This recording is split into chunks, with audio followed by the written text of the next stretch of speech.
Welcome back to the Bryk Breakdown. I am Matt Bryk, your host. The NFL just went through 4 weeks. I don't want to waste any time, so let's get right into the news.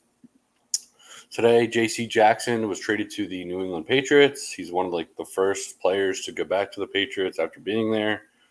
Now J.C. Jackson, who was a healthy scratch, was going through some things, is now going to the Patriots. The Broncos released Randy Gregory. I'm sure some teams will be interested in him. He did sign a big deal with the Broncos. It was a 5-year deal, but now he is no longer with the team.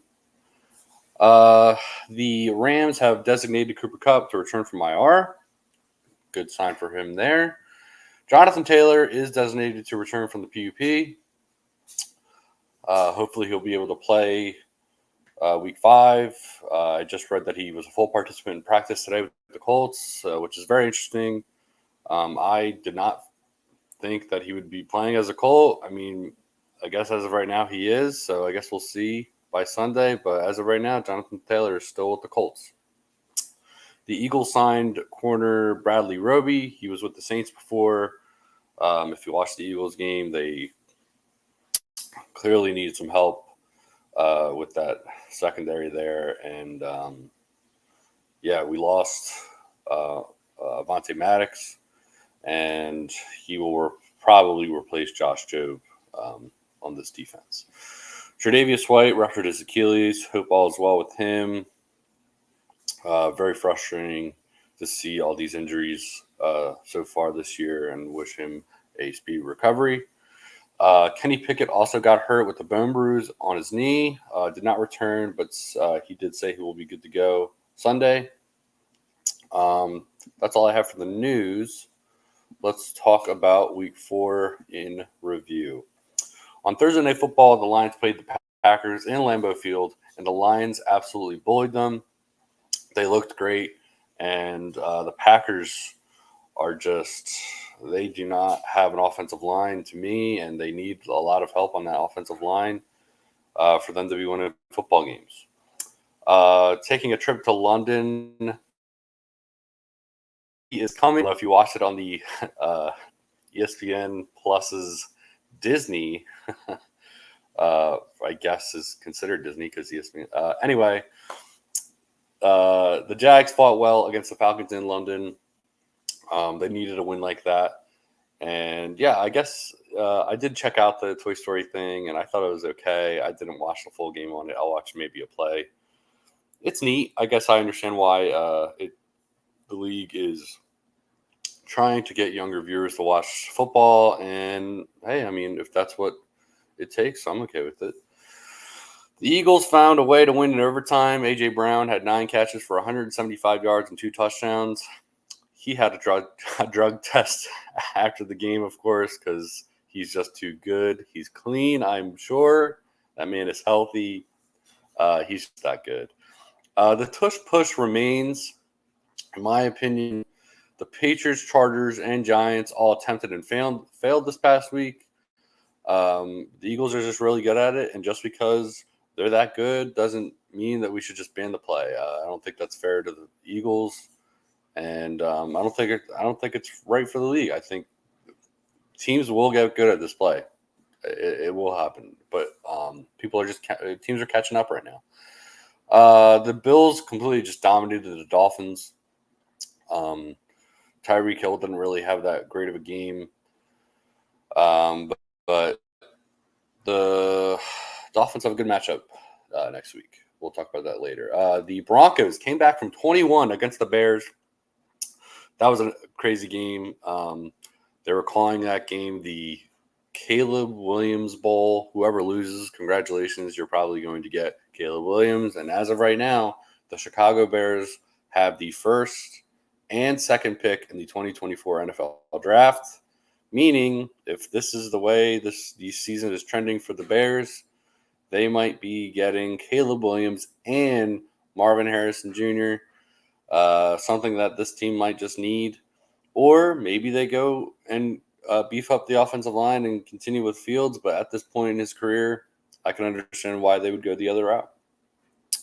The Browns defense, are they good? Are they good? They allowed 28 from the Ravens. Yes, Deshaun Watson did not play in that game, but after being very high on the Browns defense, they allowed 28 points. So are they really that good, or have they just had a decent schedule? The Texans have a good defense. They allowed 6 points from the Steelers. Yes, Kenny Pickett did leave the game at some point, but I think the Texans' defense is just very decent, and they clearly have great pieces on that defense for them to win football games. Great to watch. The Vikings found a way to win against the Panthers. Yeah, that was a game where I did pick the Panthers last week because I just don't trust the Vikings. However, the Vikings did find a way to win. I think they had a fumble recovery for a touchdown, which put them in the lead, and I think they just rolled with it and kept playing good football. The Rams allowed overtime after being up 23-0 in the third quarter, and they still found a way to win by throwing a game-winning touchdown to Puka Nacua. Yeah, I mean, Puka Nacua is clearly special. They're using him a lot. Now that Cooper Kupp is coming back, will that production still be there? I guess we'll have to find out in week 5. But it's been very exciting to see Puka Nacua so far this year. The Bucs allowed 9 points from the Saints. Derek Carr did play, which I thought was surprising. I thought Jameis Winston was going to play, but Derek Carr did play, and they still lost, which I thought was surprising. I did pick the Saints in that game because I was convinced that the Saints defense was going to dominate against Baker Mayfield's offense. And boy, was I wrong. 26-9. I mean, I guess the Saints defense just didn't play great football against the Bucs offense on this past week. So it is what it is, but I'm sure they'll have to start figuring some stuff out in New Orleans. I think this is definitely an overreaction as of right now, but are the Bengals making the playoffs? They are 1-3 right now. They just lost to the Titans. The Bengals had 3. I think the final score was like 3-23 or something like that. And it's like, it's frustrating to see. The Bengals are just not playing great football right now. I think it's obvious because of Joe Burrow's ankle injury that he got in the offseason, unfortunately. But it's at this point in the season where you'd think that the Bengals would be winning football games, especially against the Titans, in my opinion. So hopefully they'll have a bounce back. I thought that game would be their bounce back week. Unfortunately, it wasn't. They're still stagnant on offense, and clearly their defense isn't doing anything. But they play the Cardinals this week, so hopefully they bounce back. The Chargers had 7 sacks on the Raiders. Yes, Aiden O'Connell did start. They played a good game, but the Chargers are just the easy winner. The Cowboys dominated against the Patriots. It was the largest deficit Bill Belichick has ever had in 55 years of head coaching, which is wild. Insane. I think it was 38-3 that game. Obviously, the Cowboys defense is very good. The Patriots are not good. They're not playing great football right now, but I guess they have a lot to work on. The 49ers whooped the Cardinals 35-16. And, of course, on Sunday Night Football, the Chiefs got bailed out by the refs against the Jets. Yes, Chiefs fans can hate me on that. I am an Eagles fan. But, I mean, there was an obvious hold on the 3rd and 22. Yes, I do.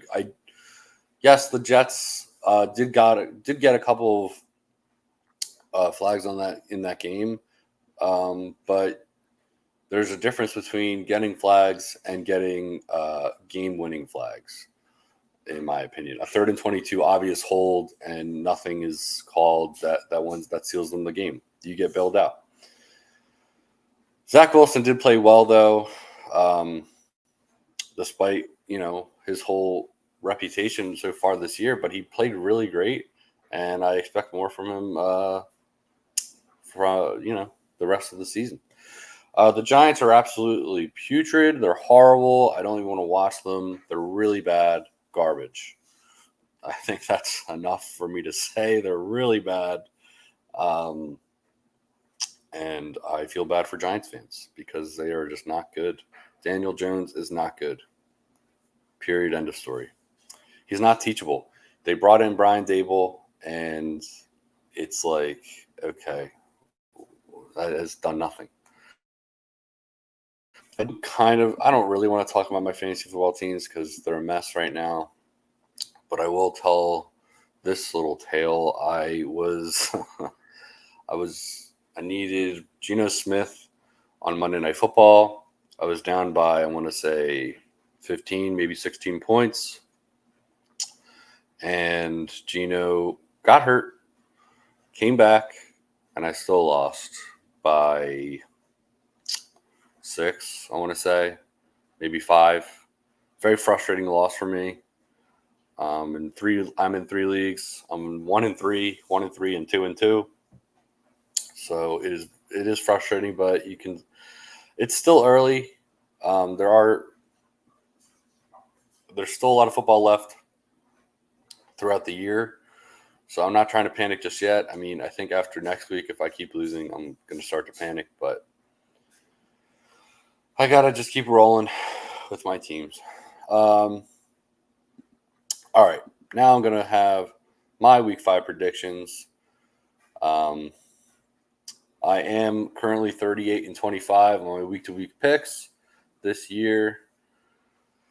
All right, so on Thursday Night Football, the Washington Commanders play the Chicago Bears, which I don't think anyone wants to watch on Thursday night. But Washington looks pretty good, so I'm going with the Commanders. The Bills play the Jags. On Sunday, I will be taking the Bills. The Texans play the Falcons. I'm taking the Texans. Panthers, Lions, I'll take the Lions. This one is the toughest one. If I were you, I would not even look at this game betting-wise because it is going to be so dang close. Tennessee versus the Colts, Titans-Colts. The Titans are 1-point favors, which I think is crazy. It's going to be so close. It's in Indianapolis. I'm going with the Titans. Will not be surprised at all if the Colts win this game. They look great. But the Titans have won the past 5, and I think they can win again. Dolphins, Giants, easy win for the Dolphins. Saints, Patriots. Call me crazy, but I'm going with the Patriots in this one. I don't think the Saints really didn't look that good, and I think the Patriots have great coaching, so I'm going with the Patriots. It's in New England also. The Ravens versus the Steelers. I'm going Ravens. I think they're playing great football right now. Plus Kenny Pickett has that bone bruise. I'm going with the Ravens. The Eagles and the Rams. I'm going with the Eagles. Matthew Stafford did get hurt in the last game with a hip injury. I don't know. I'm not quite sure if he plays. Yes, Cooper Kupp is coming back, but I'm not sure if that's really going to matter. The Bengals, Cardinals. It pains me to say it, but I'm taking the Bengals. Won't be surprised if I'm wrong, but I'm taking the Bengals. I think this is the week that we see actual Bengals football. I think we see Joe Burrow look like Joe Burrow. I think we see Jamar Chase look like Jamar Chase. So, yeah, I'm taking the Bengals, and I hate every second of it. The Jets versus the Broncos. I'm taking the Jets all day. The Jets, Zach Wilson, like I said, looked great on Sunday Night Football against the Chiefs. Yes, there was some beef during the offseason between Sean Payton and Nathaniel Hackett for some reason, and I am convinced that the Jets are going to win that game. The Chiefs versus the Vikings. I want to take the Vikings with all of my heart and soul, but I'm taking the Chiefs because they'll get bailed out again probably. The Cowboys versus the 49ers on Sunday Night Football. I think this is a true test to Brock Purdy. in my opinion, as a regular season game, he played. Yes, he did play Dallas last year, right? Yeah, that's how they lost. I think the last 2 years, San Fran's beaten Dallas in the playoffs. But I think this game is a true testament to Brock Purdy, if he is good or not. If they win, I will admit that he's a good quarterback. If not, I, I think he's just played great. I think he's just played average defenses and is able to pick them apart. But I'm going with Dallas in this game. I know they're the underdog, but I just feel like after so many years of San Fran beating them, I think Dallas is going to be able to come up with the win.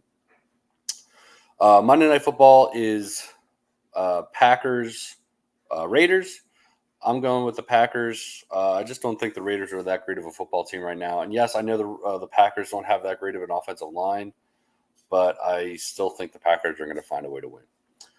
All right, that's going to be it for today. I'm going to end it with the quote of the day.